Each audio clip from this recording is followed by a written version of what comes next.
सिद्ध गंधर्व यक्षाद्यैर्सुरैर्मरैरपि सेव्यमाना सदा भूयात् सिद्धिदा सिद्धिदायिनी।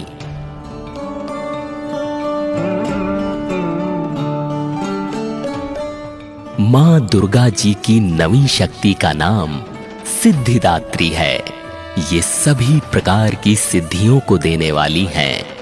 मार्कंडेय पुराण के अनुसार अणिमा, महिमा, गरिमा, लघिमा, प्राप्ति, प्राकाम्य, ईशित्व और वशित्व, ये 8 सिद्धियां होती हैं।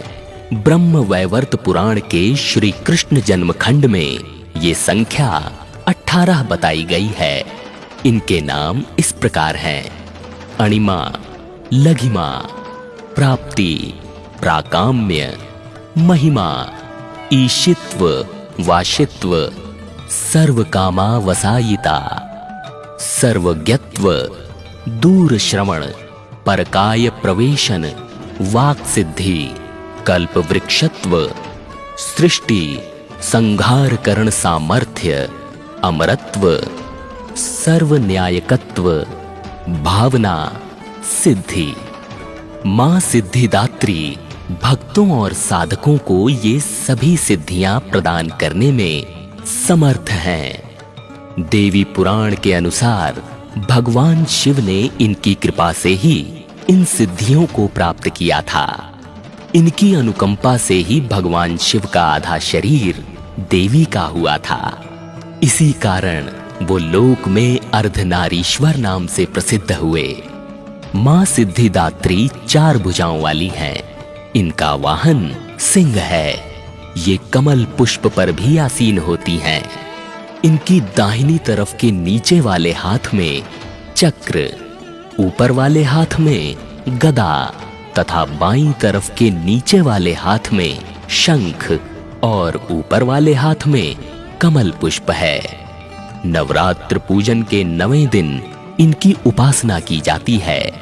इस दिन शास्त्रीय विधि विधान और पूर्ण निष्ठा के साथ साधना करने वाले साधक को सभी सिद्धियों की प्राप्ति हो जाती है। सृष्टि में कुछ भी उसके लिए अगम्य नहीं रह जाता। ब्रह्मांड पर पूर्ण विजय प्राप्त करने की सामर्थ्य उसमें आ जाती है। प्रत्येक मनुष्य का कर्तव्य है कि वो मां सिद्धिदात्री की कृपा प्राप्त करने का निरंतर प्रयत्न करे, उनकी आराधना की ओर अग्रसर हो। इनकी कृपा से अनंत दुख रूप संसार से निर्लिप्त रहकर सारे सुखों का भोग करता हुआ वो मोक्ष को प्राप्त कर सकता है। 9 दुर्गाओं में मां सिद्धिदात्री अंतिम है। अन्य 8 दुर्गाओं की पूजा उपासना शास्त्रीय विधि विधान के अनुसार करते हुए भक्त दुर्गा पूजा के 9वें दिन इनकी उपासना में प्रवृत्त होते हैं। इन सिद्धिदात्री मां की उपासना पूर्ण कर लेने के बाद भक्तों और साधकों की लौकिक पारलौकिक सभी प्रकार की कामनाओं की पूर्ति हो जाती है। लेकिन सिद्धिदात्री मां के कृपा पात्र भक्त के भीतर कोई ऐसी कामना शेष बचती ही नहीं है जिसे वो पूर्ण करना चाहे।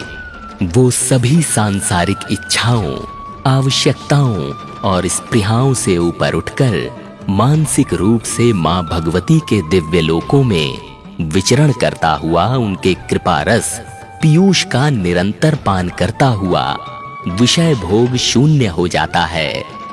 मां भगवती का परम सानिध्य ही उसका सर्वस्व हो जाता है। इस परम पद को पाने के बाद उसे अन्य किसी भी वस्तु की आवश्यकता नहीं रह जाती। मां के चरणों का ये सानिध्य प्राप्त करने के लिए हमें निरंतर नियमनिष्ठ रहकर उनकी उपासना करनी चाहिए।